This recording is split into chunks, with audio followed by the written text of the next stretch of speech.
The following broadcast is an alternative video game program. Viewers should prepare themselves for games-related jokes, nonsense and general hijinks.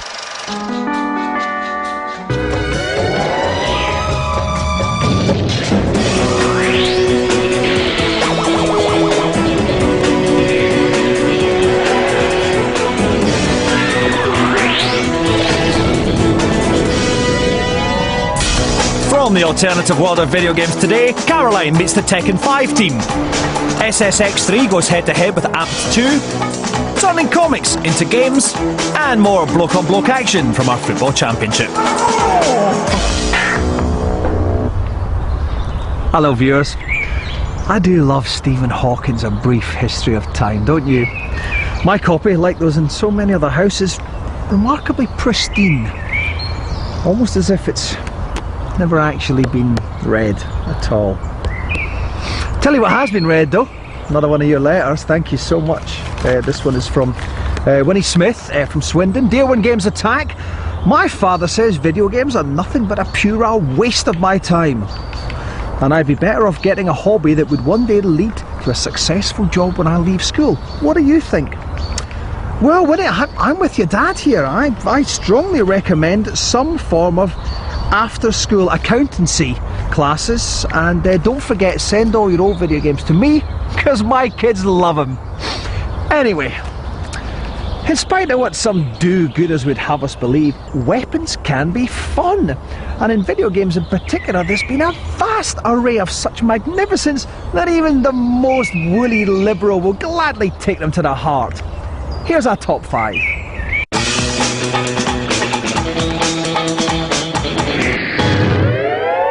Number 5, it's the electric taser from Siphon Filter. Usually great weapons are bestowed on men who've travelled far into a game, but the taser's given to you right away. Top honour. Fire this baby on an unsuspecting enemy, they'll light up like a Christmas tree and howl like a snared animal. Extra fun can be had in temporarily turning off the current to let them catch their breath, only to zap them once again. And for the finale, keep the electricity going until the poor victim bursts into flames. Cool! At number 4, and I think it should be number 1, the Shark Gun from Armed and Dangerous. With admirable disregard for the laws of probability, this gun launches a hungry great white shark at your enemy, regardless of terrain. With the inexorable homing instinct of one of those wind-cheater charity people that accost you in the high street, the fin slides towards the confused enemy. It's like watching the Discovery Channel. Shark swims to prey, shark kills prey in horrible way, everybody's happy. We'll be telling you what makes our number 3 and 2 choice of the best gaming weapons later in the show. Stephen Hawking believes that any physical theory can only be hypothesis and can't ever actually truly be proven. But even he knows that's not true at all. For example, I have a theory that I could beat him at Pro Evolution Soccer, and I'm happy to prove it any number of times. More cast iron facts for your perusal in today's Behind the Game.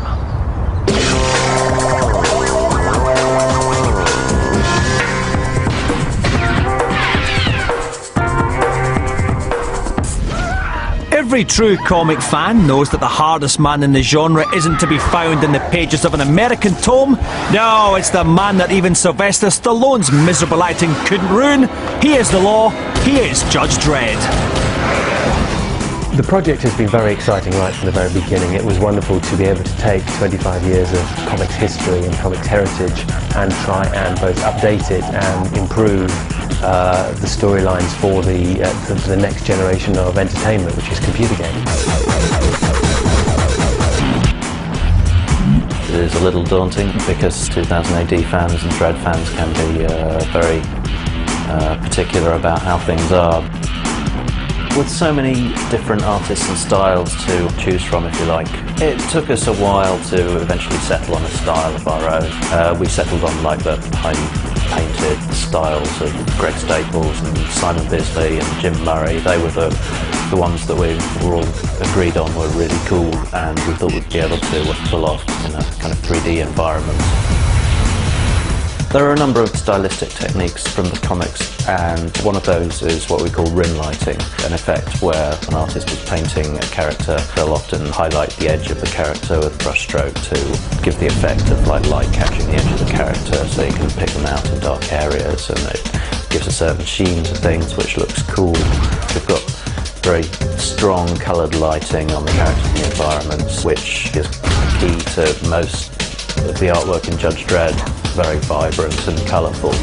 Right from the very beginning, the 2000 AD editorial team has been very involved in the project, as involved as they can be with the time that they've got. Producing a weekly comic is not easy.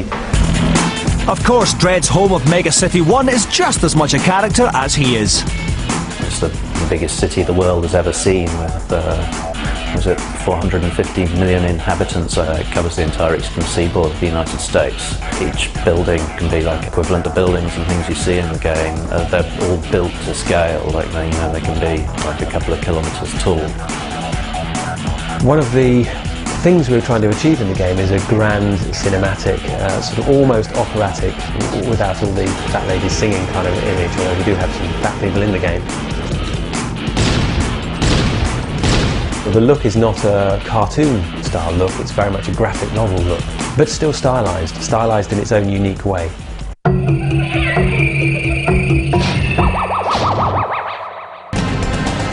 We scoured the Premiership and the Championship in search of the best Pro Evolution players to stage the world's first virtual football competition. 8 pros have to compete through group rounds and knockout stages until one of them has earned the right to be crowned the When Games Attack Football Champion. If we look at the Group A table, we can see Brighton's Alexis Nicolas at the top with 3 points. Lee Sharp's drawing abilities earned him 2nd place, while Watford's Scott Fitzgerald and Brighton's Darren Curry are at the bottom with a point each, but Scott's got his 2nd game to play. Hey, football time again. Game 4 in Group A of our football challenge. Alexis Nicolas against Scott Fitzgerald. I'd say probably the 2 better players out this group of 4. Alexis, you had a cracking first game, 1-2-1. You definitely had your shooting boots on. Have you brought them along today? Hope so. And it was basically through Henri that you did most of your work as France next time. Same game plan? Absolutely, yeah. Get it up to the most... Henri, let him run. Scott Fitzgerald, I do have to ask you actually, you know, obviously your mum and dad are Mr. and Mrs. Fitzgerald. Yeah. Did they call you Scott because of F. Scott Fitzgerald, the writer? I don't believe they did, no, but they seem to have taken to it quite. Yeah. But now you drew your first game with Lee Sharp. I did, yeah. And of course, as they say, a draw's like kissing your sister. Exactly, yeah. Is it? Not nice. What? Well, I think they mean it's actually it's all right, but you can't get too carried away. Okay, well, to see if Scott can slip one in past Bartes, join us after the break.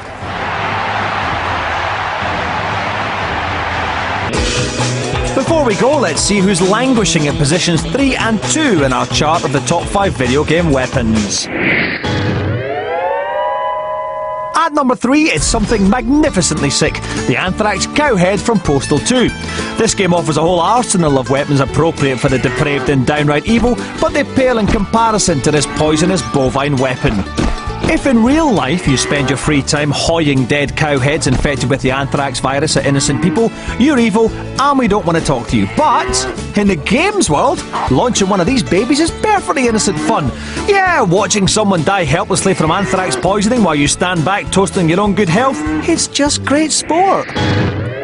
At number 2, it's a general category for all the weapons of Turok Dinosaur Hunter. At the time, the weaponry in this game produced some of the most impressive visuals ever seen in a console affair. In fact, our producer confesses he liked nothing better than firing endless rounds into the sky just to marvel at the animation. Aww.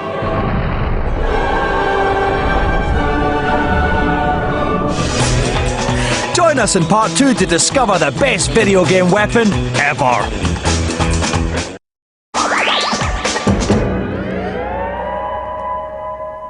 Coming up in the alternative video game show, the Tekken 5 team drool over Caroline Flack. We've got a snowboarding showdown between SSX3 and Amped, and the best video game weapon ever. But first, it's time to join Stevie Morgan in the commentary box for Scott Fitzgerald's Italy against Alexis Nicolas's France. Thanks, Dominic, and 2 fine exponents of the beautiful game get us underway. My own career in football was cut short because I was crap. But it's Italy in their white away strip who attack the French goal. And that is a great Gatsby of a goal for Scott Fitzgerald. 1-0 to Italy. But now it's the French who are troubling that Italian goal once more. Come on, hack him down. They're not all that. He crosses it. It's Henry. He's got nothing. He's got nothing, I tell ya. Still 1-0 to Italy. And it's Del Piero who passes it to Vieri. It's Vieri. It's 2-0. Bartes ended up looking like a complete joke. And Scott Fitzgerald has got his second goal, courtesy of Vieri, against the French. But now Zidane is there. Oh, he should have taken a shot at the goal, but he passed it to Henry. And Henry was impotent in front of goal. But Trezeguet penetrates the defence and makes it 2-1. For the French, they claw something back here. Trezeguet gets a goal back for the French, and at half-time, it's still 2-1 to the Italians. They lead, but it is a slender lead, and they're going to have to do everything that they can to hold on here against the French. No, that wasn't a foul. The referee says play on, and it's Vieri, but no, Bartes has stopped him. And Alexis breathes a sigh of relief. And now Henry is poking and probing the Italian defence. But he can't convert. They can't find the equaliser here. Time running out, and that is the final whistle. Italian arms raised in jubilation because they've beaten the French 2-1. Oh, you took the game time there, didn't you? Yeah, you know, got the 2-goal advantage early on. That was the all-important key, and just managed to hold on to it. And I have to say, fantastic technique, especially for the second goal. He just squeezed that in the left-hand corner. Quite a difficult Pro Evo goal to pull off, that. Yeah, definitely. You know, keeper wasn't aware, waiting for the cross, and took the shot early. And now you're sitting atop the table. Yeah, you know, it's nice to be up there, so just don't get too complacent and hopefully stay out there. Yeah, do you know, in all these times I still don't know what complacent means. I was going to find out once, but couldn't be bothered. OK, now, Alexis, you were top, now you're down to second place. Well, did you underestimate Scott at all? No, I knew he was a good player. He got the 2 goals early, which was hard to get back. Put him under a lot of pressure, but he coped well with it. Yeah, and now that means for your last game you're going to be playing Lee Sharp. It's going to be between you two, possibly, for that second space to go through. How do you fancy your chances against Lee? I haven't really seen him play much, but hopefully I'll be able to beat him. No. OK, well, it's all getting very tight now. We've got one more game from each player to see who's going to go through to the semi-finals of our Win Games Attack Football Challenge. You don't really want to miss it next time, do you?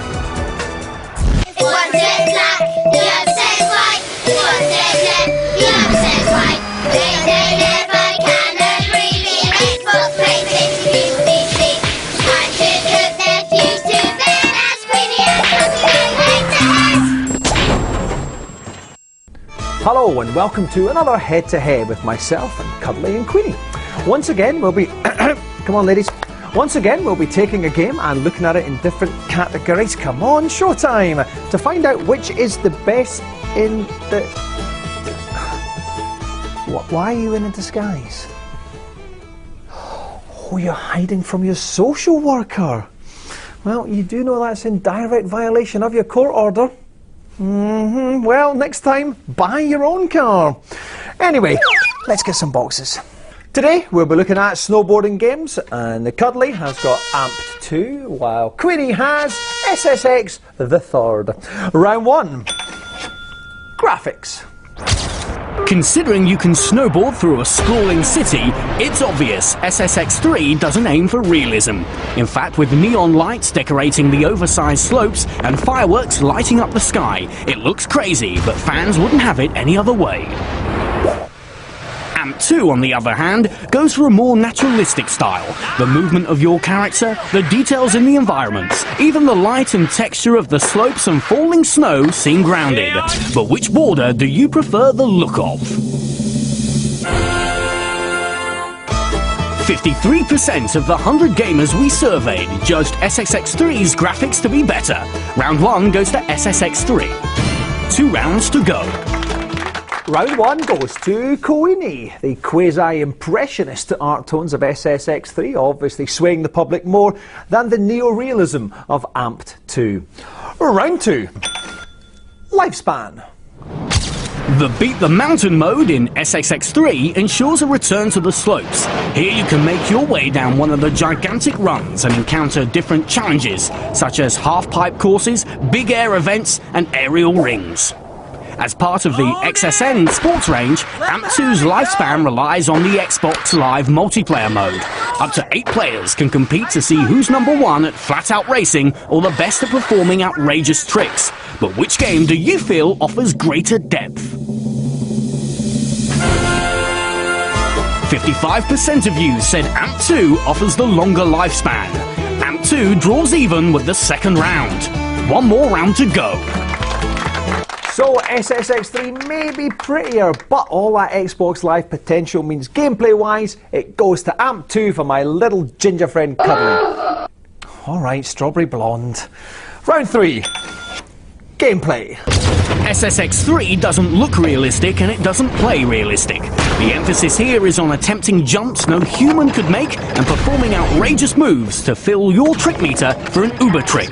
It plays like an extreme sports dream and fans love it. You can still make good-looking tricks in AMP2, but overall it plays more like a simulator. Your job is to launch a boarding career and win money and fame by showing your moves to sponsors and the course photographers. AMP2 is the choice for the real border away from the slopes. But which one has the best gameplay for you? 55% of those surveyed preferred the gameplay in SSX3. The final round goes to SSX3. Which means SSX3 is today's winner. 2 rounds to 1.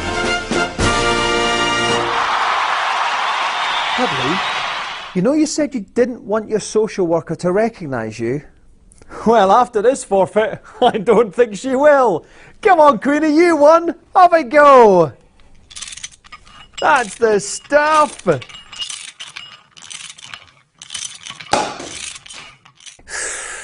Join us next time for another head-to-head. Now it's time to find out who's at number 1 in our top 5 best gaming weapons ever. First, a recap of the others. At number 5, the trusty taser from Siphon Filter. At number 4, da-da, da-da, da-da, da-da. At number 3, the truly awful Anthrax Cowhead. And at number 2, the general nuclear holocaust from Turok Dinosaur Hunter. But the number 1 best gaming weapon ever is the BFG, from the daddy of all first-person shooters, Doom. Ask a gamer where and when they first fired the BFG, you'll probably notice a glistening of the eyes and a slight stiffening of the trouser as they recall that first perfect union between man and imaginary gun. When fired, as green energy soars across the battlefield, reducing even the most ferocious, highly pixelated sprite to dust. The name summed it all up: BFG.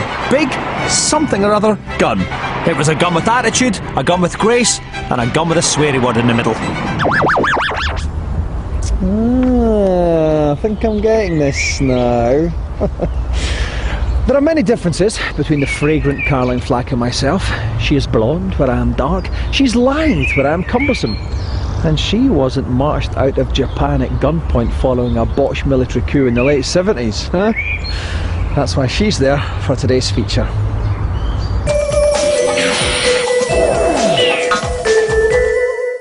Well, I'm here in downtown Yokohama, where there's a distinctive sound in the air.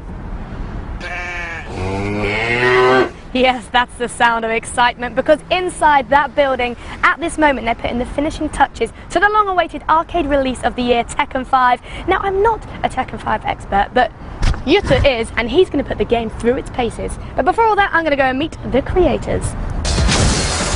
Due to hit the arcades at the end of the year, Tekken 5 promises to be the last word in polygon-based punch-ups.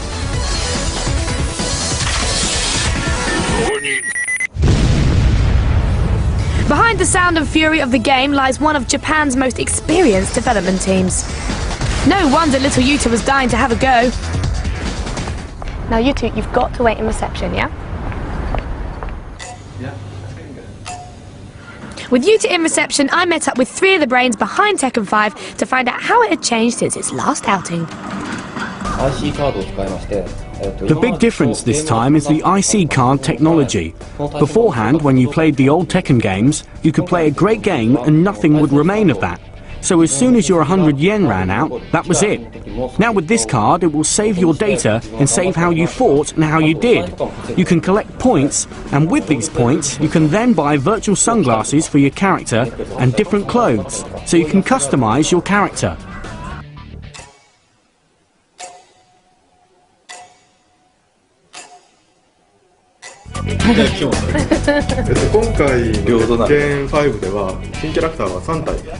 There are 3 new characters. The first one is a character called Raven, who dresses up like a ninja and is a powerful opponent.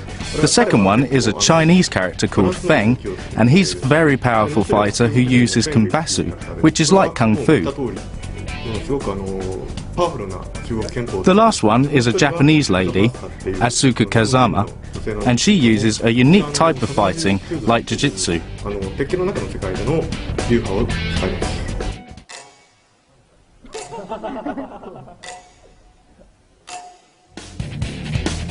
So this game's obviously about fighting. When was the last time you guys were in a good ruck? I do my best to keep out of trouble, and I'm a pretty peaceful person. There's often a misunderstanding that people who make these games are violent, or that people who play them will become violent. But I don't agree. I know you guys have got some new characters in Tekken 5, but have you ever thought of having a Welsh character? Because I got into a fight with this girl in Cardiff, and she was really big and really strong.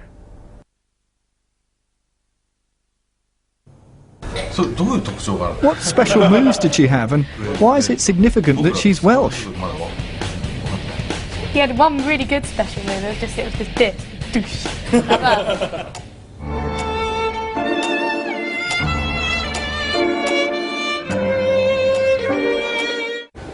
Well, I think he's waited long enough. It's time to unleash you two on this baby.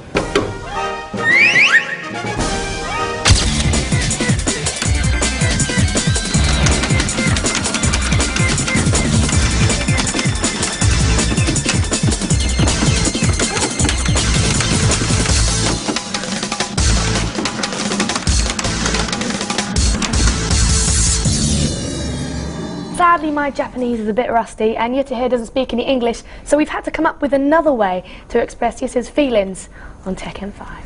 Fruity, fruity, fruity. The plastic food industry is massive in Japan. For some reason, every restaurant feels the need to display their wares with an enormous range of plastic replicas. They do look pretty, though. Fruity, fruity. Okay, Yuta, we want you to pick the pudding which best represents your feelings towards Tekken 5. Was it a bit of a cream caramel of a game? Do you think it was a bit more of a strawberry slice of a game? Or could it be an ice cream sundae of a game?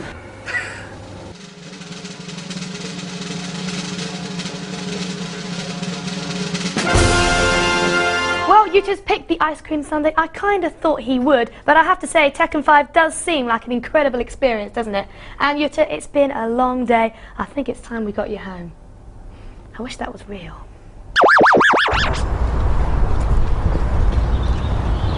If we find the answer to that, it would be the ultimate triumph of human reason, for then we would know the mind of God. Now that's what I call a twist! Phenomenal! Until the next time, viewers, goodbye. You cheeky monkey!